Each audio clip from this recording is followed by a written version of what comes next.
Bonjour à tous, mon nom est Maria, nous sommes le 19 décembre 2015. Dans notre 7e partie, nous allons voir comment reconnaît-on un vrai prophète. Alors lisons dans Jean chapitre 5, versets 42 à 47. Vous sondez les Écritures parce que vous pensez avoir en elles la vie éternelle. Ce sont elles qui rendent témoignage de moi. Et vous ne voulez pas venir à moi pour avoir la vie. Je ne tire pas ma gloire des hommes, mais je sais que vous n'avez point en vous l'amour de Dieu. Je suis venu au nom de mon Père, et vous ne me recevez pas. Si un autre vient en son propre nom, vous le recevez. Vous le recevrez. Comment pouvez-vous croire, vous qui tirez votre gloire les uns des autres, et qui ne cherchez point la gloire qui vient de Dieu seul? Ne pensez pas que moi je vous accuserai devant le Père. Celui qui vous accuse, c'est Moïse, en qui vous avez mis votre espérance. Car si vous croyez Moïse, vous me croiriez aussi, parce qu'il a écrit de moi. Mais si vous ne croyez pas à ses écrits, comment croirez-vous à mes paroles? L'apôtre Jean nous parle ici de Moïse et de Dieu, Jésus-Christ. Moïse fut envoyé par Dieu pour délivrer le peuple en esclavage. Moïse a obéi à Dieu en toutes choses. En chemin, Dieu lui donna les tables de la loi, afin que le peuple connaisse les lois et règles que Dieu a établies dès la fondation du monde. Si vous regardez les personnages importants qui vécurent avant Moïse, tous obéissaient aux lois divines. Moïse devait donc rappeler au peuple, sorti de l'esclavage, ces mêmes lois. Tous ces versets que Jean nous rapporte au temps de Moïse parlent de Jésus-Christ. Ceci nous prouve donc que Jésus est Dieu. Relisons ces versets et comprenez bien que Jésus est l'Emmanuel fait homme. Si nous regardons au verset 46, il est écrit « Car si vous croyiez Moïse, vous me croiriez aussi, parce qu'il a écrit de moi. » Dieu a donc pris une forme humaine pour venir au milieu de nous annoncer directement son message du salut éternel. Sans effusion de sang, il ne peut avoir de pardon pour les péchés. Et Dieu Jésus a accepté de vivre le pire des calvaires pour notre salut. Allah dit que nous devons mourir pour lui si nous voulons aller au paradis. Jésus, lui, nous dit « Je suis mort pour toi, afin que tu aies la vie éternelle. Viens, porte ta croix et suis-moi. » En disant cela, Jésus savait ce que nous aurions à endurer sur cette terre si nous marchions sur ses pas. Et avec ce qui vient sur ce monde, soyez sûrs que vous êtes prêts à porter cette croix plus que jamais, car le grand dragon fonce sur nous tous, afin de tous nous exterminer. Si vous n'êtes pas consacrés et préparés pour ce qui vient, vous plierez le genou devant ce grand dragon. Il est donc important pour chacun de nous de se préparer spirituellement pour ce qui vient. Ma question est, regardez-vous aux choses présentes ou aux promesses de Dieu pour son peuple? Êtes-vous prêt à mourir pour votre roi, afin que son nom ne soit pas bafoué en vain? En cette année de la lumière, c'est la lumière de Satan qui se lève. C'est l'âge du dragon qui prend son règne.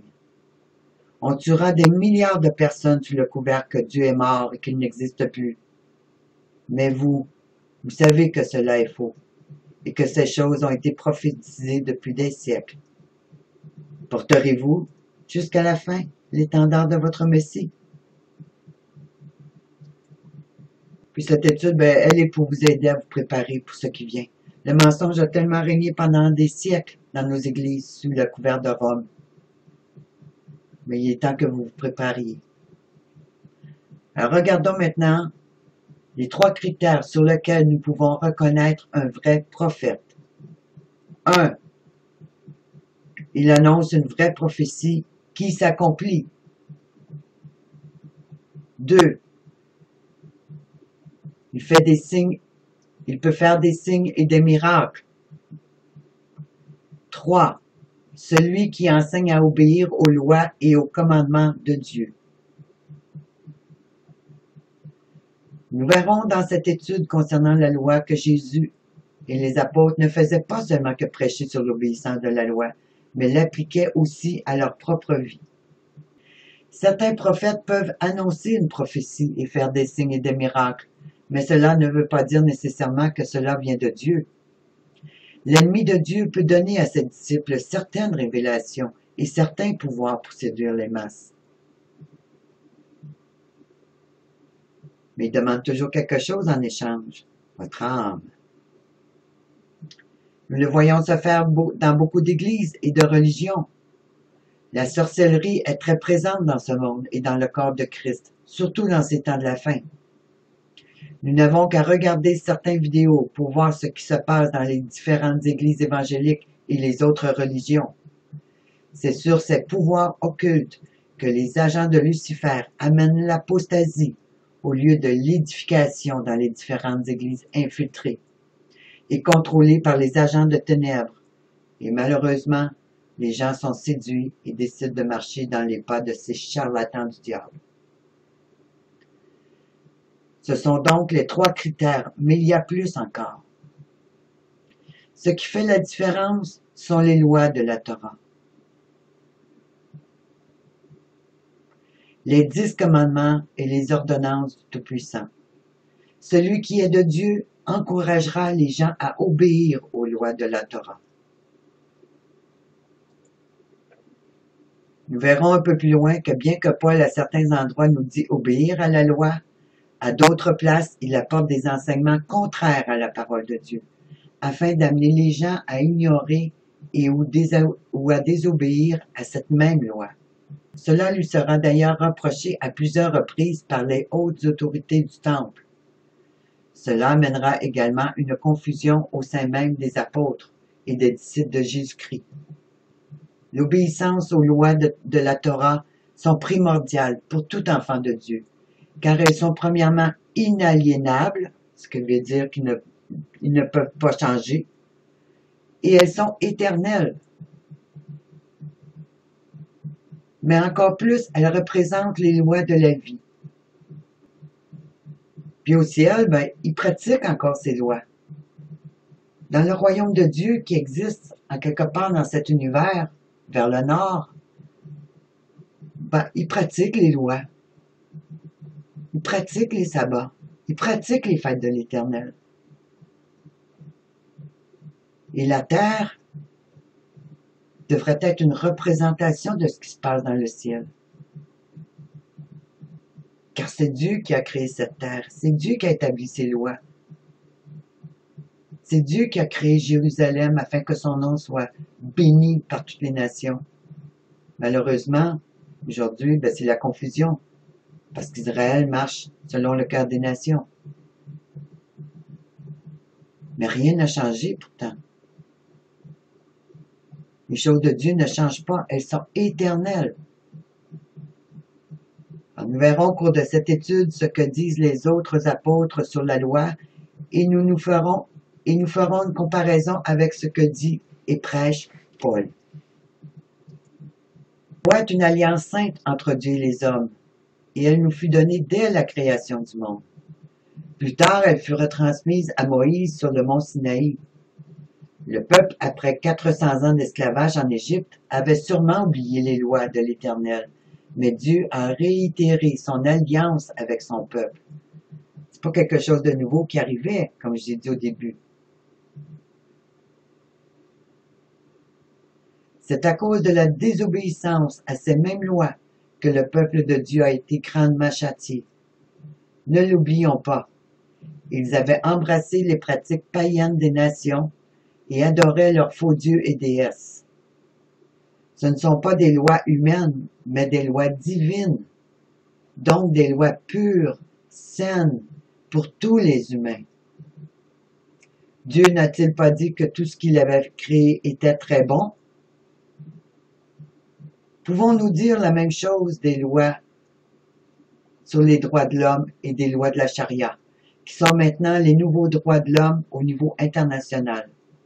Les droits de l'homme de l'ONU sont pour une classe d'humains, mais pas pour l'élite qui, elle, jouit d'une immunité totale sur tout ce qu'elle fait.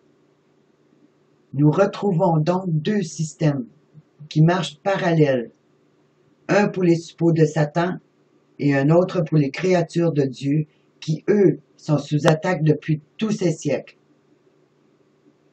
Les lois sur les droits de l'homme n'ont servi qu'à nous endormir, qu'on avait à cœur notre bien-être et que l'on respectait nos droits.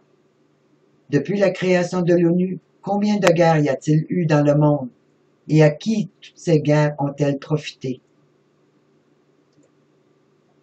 Puis vous verrez quand je ferai l'étude des 10 lois de Dieu, vous comprendrez que Rome est encore le maître tout-puissant de ces supposés droits de l'homme, qui sont supposés d'être là pour la jouissance des humains. Vous verrez que on s'est fait baiser, hein? Pas juste à peu près. Le dernier empire babylonien qui a repris vie a maintenant sa mainmise sur toutes les institutions religieuses et contrôle tous les pays et ses gouvernants. Il peut maintenant poursuivre son travail de domination globale. Cet empire dirigé et contrôlé par Lucifer est maintenant prêt pour une nouvelle offensive contre Dieu et ses habitants, afin de renverser le pouvoir suprême de Dieu et de se mettre lui et ses minions en charge des affaires de ce monde, autant spirituelles que physiques. Quand nous entendons le pape dire que Lucifer est le fils de Satan et que des messes avec la mention de Lucifer est mise de l'avant en latin au Vatican même, il est clair que tous ceux qui sont rattachés à ce vaste royaume ne peuvent qu'aller vers leur destruction, qu'ils en soient conscients ou non. De nombreux chrétiens sont malheureusement amenés vers cette hérésie spirituelle, ne sachant pas les alliances que leur Église a concoctées avec ce royaume de la mort. Cette alliance est faite dans leur dos et donc contre leur volonté. Ils sont un avec le Vatican, qui n'hésitera pas à utiliser les plus grands moyens de rétorsion à l'encontre des réfractaires par l'entremise de la Sainte Inquisition.